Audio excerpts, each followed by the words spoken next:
topic here, I think, clearly is very much of the moment. The fact that we have, I guess it's called Occupy Park City, outside protesting, I think underscores the relevance of what we're talking about. The question that I'd like to get everybody going on, how do you do an investigative story, a story that exposes something, but not only exposes it, but actually moves people to action? I think we need grassroots organizations. And you ask, how do you get change? Well, you get change, first of all, by bringing attention to the problem. And Escape Fire is designed to do that. And I hope it gets out there and gets seen by a lot of Americans. And I hope that it makes people angry. Because until we get people to be angry about this, angry about tax policy, and angry about the devastation of great American cities, and angry about people, I have patients that will have a stroke because they can't afford $10 a month for blood pressure medications. That ought to make every decent human being angry, and I am angry, and I want to get other people to be as angry, and I hope this film helps people to do that. Activism, and certainly what I learned in my hometown, environmentalism, is a luxury. In Atomic States of America, there's a character whose daughter becomes sick, and you see this transformation of what a very non-political person becoming an activist looks like, and it's because something came into his house. So it's a luxury until it's not anymore because it has damaged you or your child. One thing that is very clearly the case is that the people who run America's financial system no longer feel any significant connection not only to their local communities, but in fact to the country. Over the last 30 years in the United States, financial services has become, without any exaggeration, a kind of quasi-criminal industry in which large-scale organized criminal activity that if the object being transacted was drugs instead of money, for the same kinds of acts, these people would unquestionably be put in prison. I mean, it's fucking amazing what these people did. It really is, and you know, not subtle. And I am not reflexively an anti-business, anti-capitalist person. I was in business myself.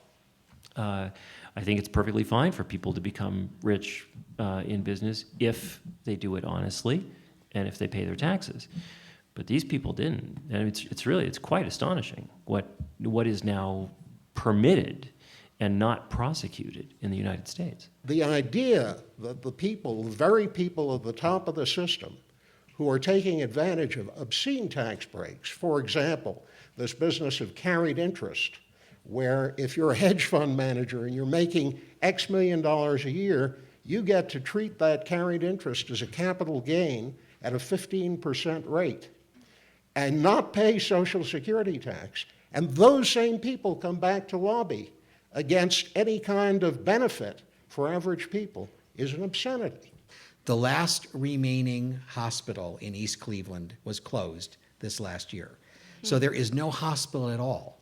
And so if you have limited transportation means and you're ill, you can't even if you had the money, there's no hospital left in East Cleveland. I'll bet you there are parts of Detroit where the hospitals have closed. You can't even get health care. Oh, don't even get me started. I mean, you got me started, but your fault. No, but actually, relating back to your film, there's no national grocery chain operating in Detroit. Wow. 139 square miles. Don't you know that the majority of people get their food from, there's not even a 7-Eleven, the bodega down the street? And I certainly think that there is a racial coding of poverty in the United States, and that, I think, needs to be taken on very, very directly.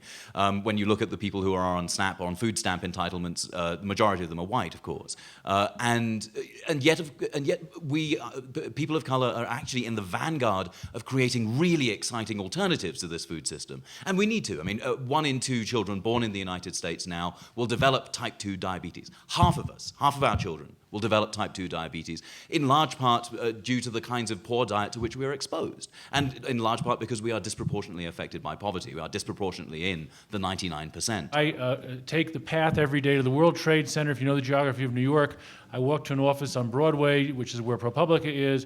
I walk past Zuccotti Park every day as it started, and I said to our young people, or some of our journalists are very young and idealistic, one hopes, how are we going to cover this? Isn't this a deal? Isn't this a big deal? And people, I have to say, even in our operation, which is pretty idealistic, we're saying, well, it's just a few ragtag people in a square. Why do we need to cover this? Why is it a big deal? And within a few days, a few weeks of that conversation, look what happened. So I would say from personal observation, a few ragtag people with an idea can move the conversation. Thank you, everybody. Thank you, the panelists.